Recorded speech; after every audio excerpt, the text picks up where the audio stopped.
te sigue, no podés ignorarlo. Es noticia, es debate. Es el tema del día, en Segundos Afuera. Me imagino que en un día complicadito para transitar por Cava, por Ciudad Autónoma de Buenos Aires, se lo vamos a preguntar a él. Esteban, qué alegría saludarte, ¿cómo andás? Buenos días. Hola amigos, ¿cómo andan? Buen día para ustedes, ¿todo bien? Bueno, nosotros muy bien aquí en Ciudad de Necochea, con un miércoles cortando la semana bastante soleado aquí y con la previsión de que podemos llegar a tener playa jueves y viernes, así que la verdad que muy contentos. Contame un poco vos en qué lugar de Buenos Aires te encontrás y me imagino un poco más agitado el miércoles allá, ¿no? Sí, va a ser un día complicado, les envidio un poco la cuestión de la playa, así que aprovechenlo, porque acá no tenemos.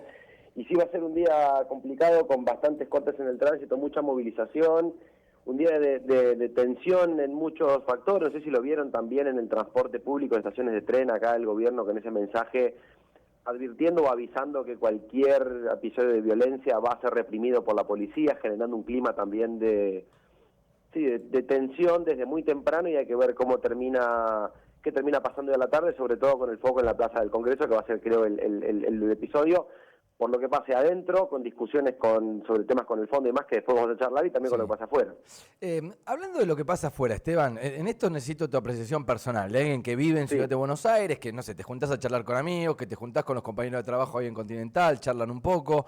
La apreciación sobre la protesta y de lo que ocurrió el miércoles pasado en las afueras del Congreso. ¿Qué opinión hay? Hay opiniones divididas. Che, está bueno que esté la protesta, pero está mal que estén los barras. Está bueno que estén los barras porque si no los jubilados no le dan bola. Digamos, donde vos pasás la zaranda un poco ahí, ¿cuál es el general de la opinión? Y hay opiniones muy divididas, muy marcadas por, si querés, preconceptos o la posición previa que cada uno tiene, ¿no? Y en ese sentido, quienes están en contra de este gobierno están definitivamente a favor de la movilización y en contra de cualquier accionar de la policía. Quienes están a favor del gobierno están a favor de cualquier tipo de intervención de la policía, justamente pensando en que del otro lado está todo armado y viene a desestabilizar y generar violencia. Yo creo que de las dos partes hay una cuestión como de predisposición a que este conflicto en algún momento ocurra. Lo que sí vi del otro día desde afuera, por haber estado caminando cerca el miércoles pasado, fue una intención de la fuerza de seguridad de mostrar justamente una posición de intransigencia y ante cualquier situación de disturbio generado o no, visto no, le he visto muchísimas imágenes, responder con una posición de fuerza muy desmedida. De hecho, en los miércoles anteriores, cuando había movilizaciones de jubilados, en número apenas centenares de personas, sin ningún tipo de despliegue ni de organización previa, eran solamente jubilados yendo no al Congreso, sino al edificio que está enfrente, el anexo. Sí. El despliegue de policías y de fuerzas de seguridad que se veía era realmente muy llamativo, y esto fue creciendo, donde te da un poco la pauta de que el gobierno también busca dar ese mensaje de, entre comillas, orden, porque lo que vimos el otro día por las calles claramente no era orden, pero sí donde tampoco el gobierno tiene intenciones de desescalar, sino todo lo contrario. Y también va amedrentando y también va creciendo, donde si hay barras o no hay barras, eso es muy difícil de ver. Sí hubo claramente personas que fueron a manifestar con ganas de generar algún tipo de conflicto, de violencia, de escenas de disturbios, como lo vimos. También hay que comentar que episodios como el patrullero ahí abandonado en la calle sin ningún tipo de protección policial, que siempre pasa en este tipo de marchas, ¿no? Que es raro que los móviles de televisión o gente que está filmando logra ver cómo hay gente que se acerca y prende fuego un patrullero o prende fuego contenedores de basura, y la policía, que está en gran número en la calle, no hizo nada para intervenir en ese tipo de episodios, lo cual también es llamativo. Como que lo dejan de carnada, decís vos. ¿Cómo? Como que lo dejan de carnada, digo, lo dejan ahí claro, a la... O hay gente que quizás está preparada, que está yendo sabiendo dónde están ese tipo de cosas para generar episodios para que después se vean de esa manera. Está bien. Y después ni hablar la mala praxis y el accionar muy cuestionado de gendarmería con disparos horizontales y demás, que terminaron con el fotógrafo herido de gravedad, que todavía está peleando por su vida. Digo, son episodios que mostraron también, y por gente que estuvo mucho más cerca dentro de la plaza el otro día, que el accionar de las fuerzas de seguridad fue muy fuerte, y en muchas cuestiones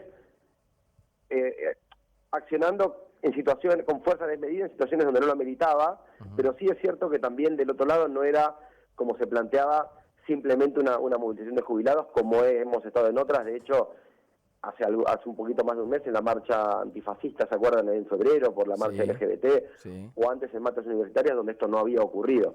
Entonces, ¿Crees que le quita un poco de lo genuino del reclamo estos disturbios de lo que ocurrió el miércoles pasado? Digo, y estamos en vísperas de hoy otra marcha en la que yo creo debería no pasar lo mismo, pero bueno, viste, hay miedo de todos lados. sí, no, o sea, el reclamo es genuino, el planteo es genuino. De hecho, que un jubilado que cobra la mínima esté en 350.000 pesos de haber por mes, con un bono de 70.000 pesos congelado hace muchos meses, es un reclamo en sí mismo. También es cierto, y como plantea el gobierno, no es un problema solo de nuestro gobierno, porque los saberes de los jubilados son bajos hace muchos más años de lo que está Milei en el gobierno, eso también es cierto. También es cierto que la movilización en esos episodios desvirtúa un poco ese reclamo y le sirve tal vez a las dos posturas para ratificar un poco su visión, sin después llegar quizás a ningún acuerdo, porque como te decía al principio, quien está de acuerdo con que el gobierno mantenga, entre comillas, el control de la calle, va a plantear que la oposición o quienes van a la marcha van a generar conflicto.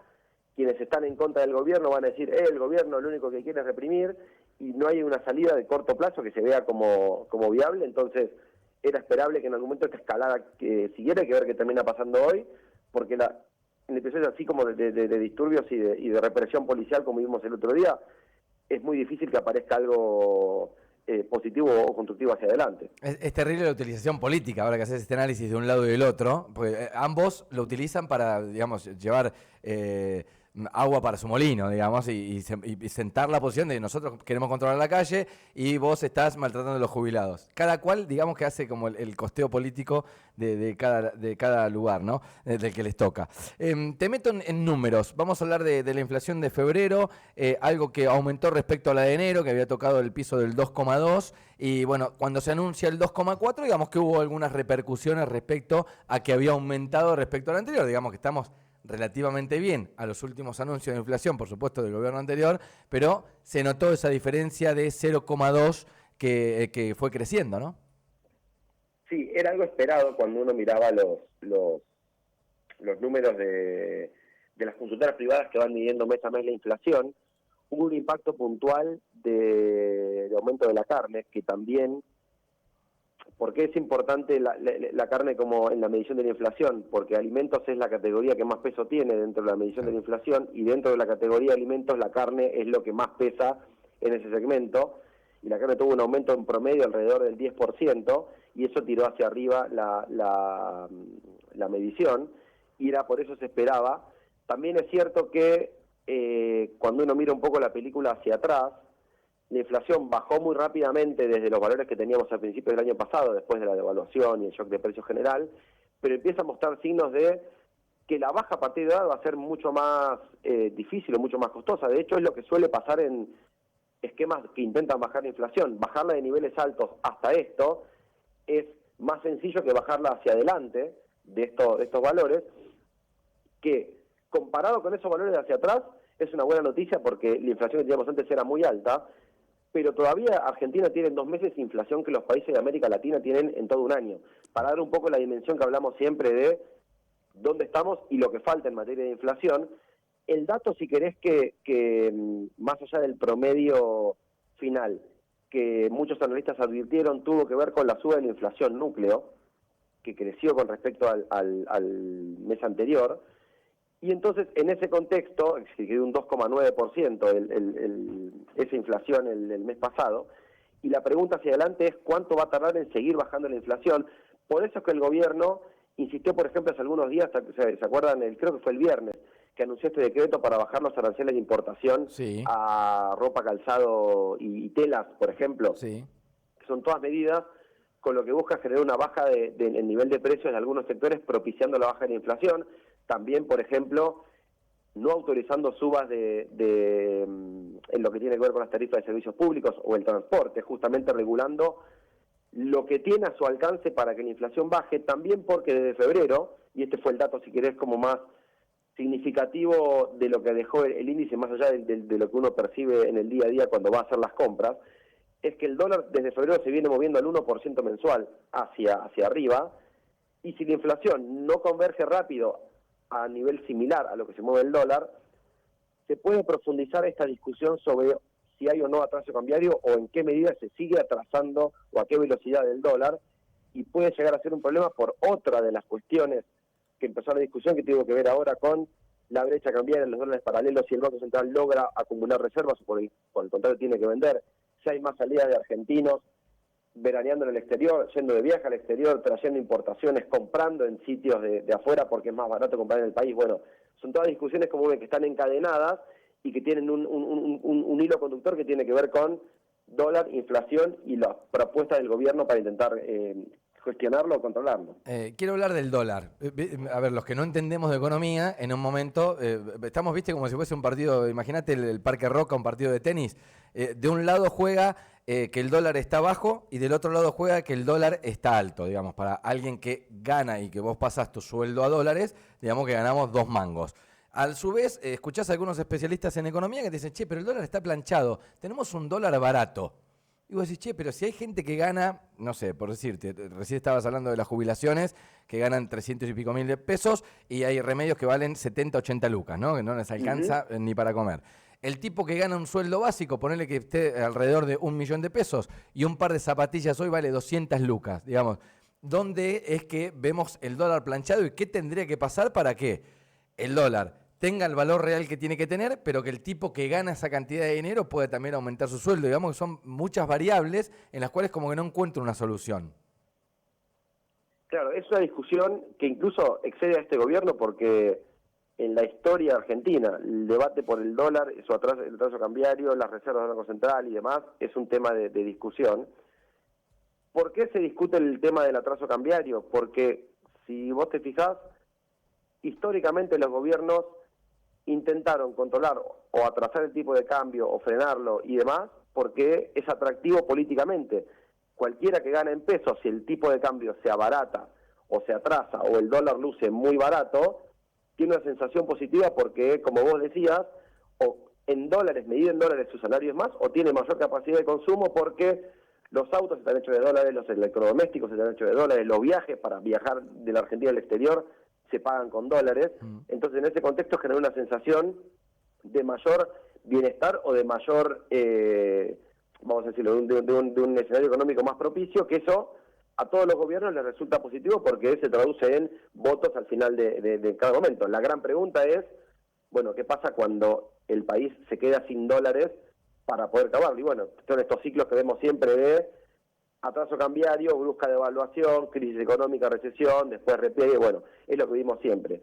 La gran pregunta ahora, y es un poco lo que estamos viendo en estos últimos días con incertidumbre y sacudones en lo que tiene que ver con el mercado financiero, la brecha y demás, con el dólar blue, que ayer llegó casi a 1.300 pesos, sí, es justamente eso. El Banco Central en 3 días vendió 700 millones de dólares aproximadamente, y crecen las dudas en el mercado sobre si este nivel del dólar y este esquema que hablábamos antes de un dólar al 1% mensual, con lo que el gobierno busca que la inflación baje, porque es su gran instrumento económico y político para diferenciarse justamente de lo que venía ocurriendo con gobiernos anteriores, y el mandato que tuvo el gobierno cuando llegó es bajar la inflación.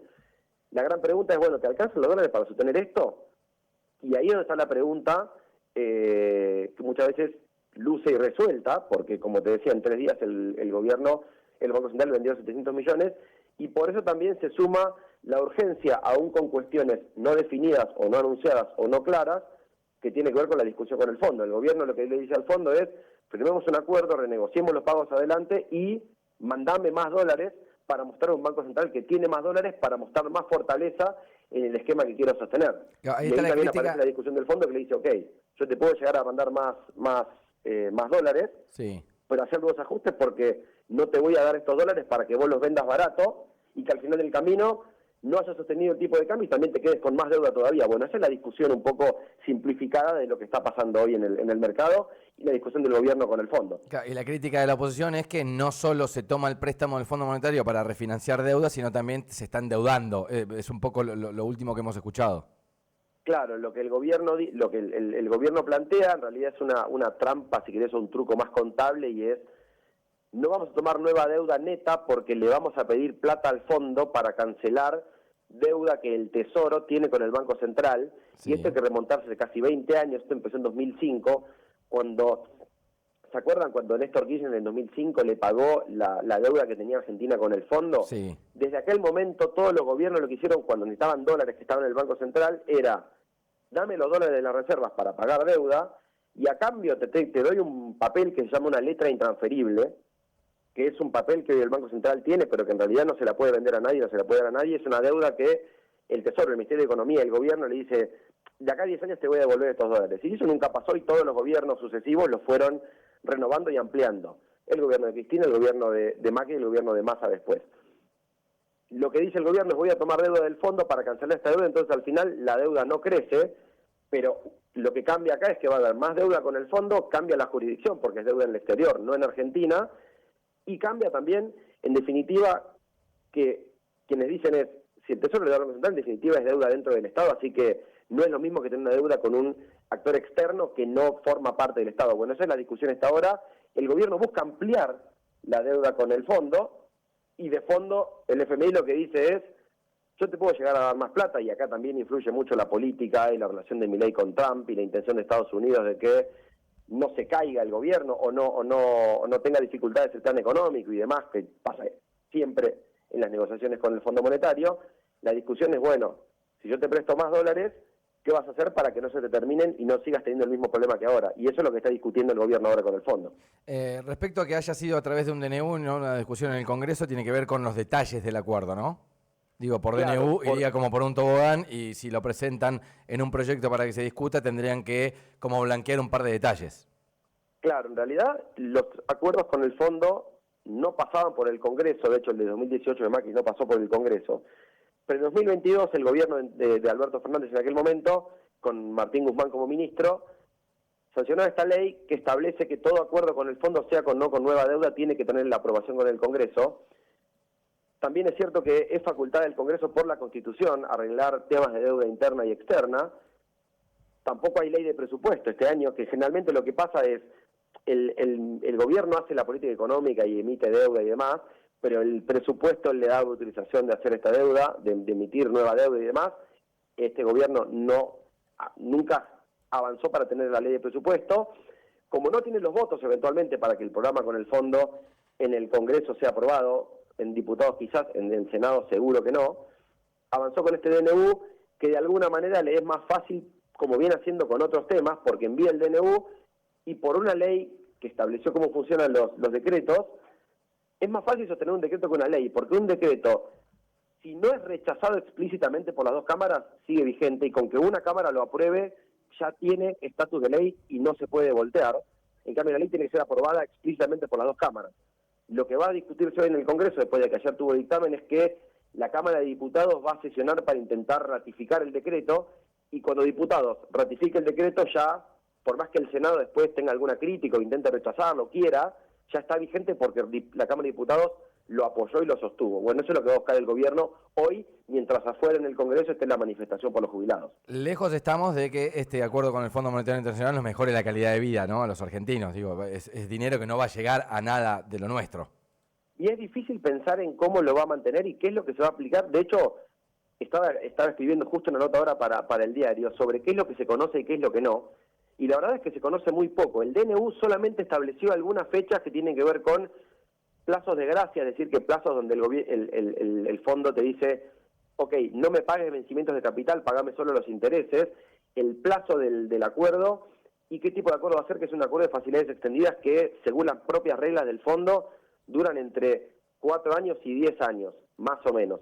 Pero después no se conoce ni las fechas, ni los desembolsos, ni cuánto va a ser, ni cuáles van a ser las metas trimestrales. Y esto es una diferencia de cómo en su momento el gobierno de Alberto Fernández con Martín Guzmán gestionó el programa con el fondo, de lo que busca hacer el gobierno. Porque en aquel momento, cuando Guzmán envió la ley al Congreso para que se discuta, compartió todos la letra chica, todos los memorandos, las pautas, las metas, el análisis y demás, y ahora no está el gobierno, dice está definido, pero todavía no lo aprobó el directorio. Entonces realmente no conocemos mucho de qué monto estamos hablando, de qué fechas y cuáles son las contraprestaciones que el fondo pide o negoció con el gobierno para aplicar.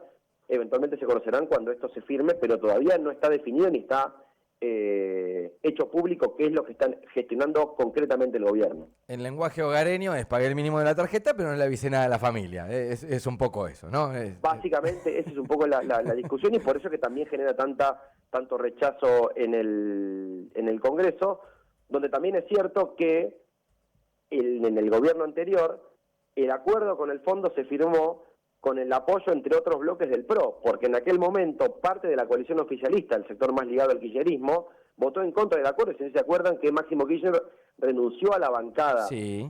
a la presidencia de la bancada de Unión por la Patria, no me acuerdo cómo se llamaba, por estar en desacuerdo con una política que impulsaba su propio gobierno, y el acuerdo con el fondo se aprobó en el Congreso con el apoyo de la oposición.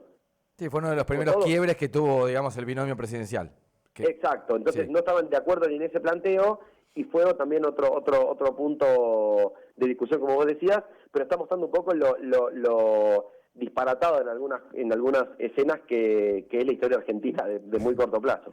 Esteban, muchísimas gracias, te dejamos con tu actividad ahí, te leemos en el Diario de la Nación, te escuchamos en Continental, muchas gracias como siempre. Gracias a ustedes, un abrazo. Abrazo grande. Esteban Lafuente, periodista especializado en economía, les decía, medios Diario de la Nación, Radio Continental haciendo su columna de economía y charlando aquí con nosotros en Segundos Afuera para K2 Radio en Necochea.